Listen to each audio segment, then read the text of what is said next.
ನಮಸ್ಕಾರ ಎಲ್ಲರಿಗೂ welcome back. ನಾನು ನಿಮ್ಮ ಮಂಜು, ನೀವು ನೋಡ್ತಿದ್ರಿ Manju stories. Friends, pro kabaddi season 13ರಲ್ಲಿ ನಮ್ಮ ಬೆಂಗಳೂರು ಬುಲ್ಸ್ ತಂಡದಿಂದ ಆಕಾಶ್ ಸಿಂಧೆ ಅವರನ್ನು ಹೊರಗೆ ಇಡ್ತಾ ಇದ್ದಾರೆ, ಅಂದರೆ ಅವರನ್ನು ರಿಲೀಸ್ ಮಾಡ್ತಾ ಇದ್ದಾರೆ. ಹಾಗಾದರೆ ಆಕಾಶ್ ಸಿಂಧೆ ಅವರನ್ನು ಯಾಕೆ ರಿಲೀಸ್ ಮಾಡ್ತಾ ಇದ್ದಾರೆ ಅಂತ ನಾನು ನಿಮಗೆ ಈ ವಿಡಿಯೋದಲ್ಲಿ ತಿಳಿಸ್ಕೊಡ್ತೀನಿ. ಅದಕ್ಕಿಂತ ಮುಂಚೆ ನೀವು ಇನ್ನೂ ನಮ್ಮ ಚಾನಲನ್ನು ಸಬ್ಸ್ಕ್ರೈಬ್ ಮಾಡಿಲ್ಲ ಅಂದರೆ ಈ ಕೂಡಲೇ ಸಬ್ಸ್ಕ್ರೈಬ್ ಮಾಡಿ. ಇನ್ನು ಫ್ರೆಂಡ್ಸ್, ನಮ್ಮ ಬೆಂಗಳೂರು ಬುಲ್ಸ್ ತಂಡಕ್ಕೆ ಹೋದ ಸೀಸನಲ್ಲಿ ಅಂದರೆ ಪ್ರೋ ಕಬಡ್ಡಿ ಸೀಸನ್ 12ರಲ್ಲಿ ಆಕಾಶ್ ಸಿಂಧೆ ಅವರನ್ನು ಭಾಳ ಉತ್ತಮ ರೀತಿಯಾಗಿ ಇವರು ನಮಗೆ ಬೇಕಾಗ್ತಾರೆ ಅಂತೇಳಿ ಅವರನ್ನು ಖರೀದಿ ಮಾಡ್ತಾರೆ.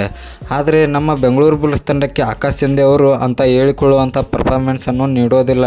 ಅವರ ಮೇಲೆ ಭಾಳಷ್ಟು ನಂಬಿಕೆ ಇಟ್ಟು ಅವರನ್ನು ಪಿಕ್ ಮಾಡಿದರೂ ಕೂಡ ಅವರು ನಮ್ಮ ಬೆಂಗಳೂರು ಬುಲ್ಸ್ ತಂಡಕ್ಕೆ ಮೇನ್ ರೈಡರ್ ಆಗಿರ್ತಾರೆ, ಆದರೆ ಅದಕ್ಕೆ ತಕ್ಕಂತೆ ಪರ್ಫಾರ್ಮೆನ್ಸ್ ಮಾಡೋದಿಲ್ಲ.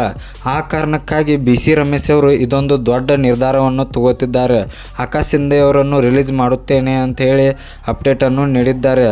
ಹೌದು ಫ್ರೆಂಡ್ಸ್, ಇವರನ್ನು ರಿಲೀಸ್ ಮಾಡಲೇಬೇಕು. ಯಾಕಂದರೆ ಇವರು ಈಗ ಅವರು ಮೊದಲು ಇದ್ದ ತಂಡಕ್ಕೆ ಅವರು ಯಾವ ರೀತಿ ಆಡ್ತಾಯಿದ್ರು ಆ ರೀತಿ ಆಟವನ್ನು ಆಡ್ತಾ ಇಲ್ಲ. ನಮ್ಮ ಬೆಂಗಳೂರು ಬುಲ್ಸ್ ತಂಡದಲ್ಲಿ ಮೇನ್ ರೈಡರ್ ಆಗಿ ಇನ್ನೂ ಉತ್ತಮ ಆಟಗಾರರನ್ನು ತೆಗೆದುಕೊಳ್ಳಬೇಕೆಂದು BC ರಮೇಶ್ ಅವರು ನಿರ್ಧಾರ ಮಾಡಿದ್ದಾರೆ.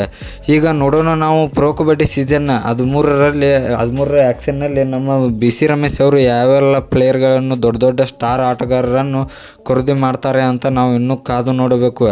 ಇನ್ನು ಫ್ರೆಂಡ್ಸ್, ನಿಮಗೆ ಈ ವಿಡಿಯೋ ಇಷ್ಟ ಆಗಿದ್ದರೆ ಲೈಕ್ ಮಾಡಿ, ಶೇರ್ ಮಾಡಿ, ಸಬ್ಸ್ಕ್ರೈಬ್ ಮಾಡಿ. ನಮಸ್ಕಾರ ಫ್ರೆಂಡ್ಸ್.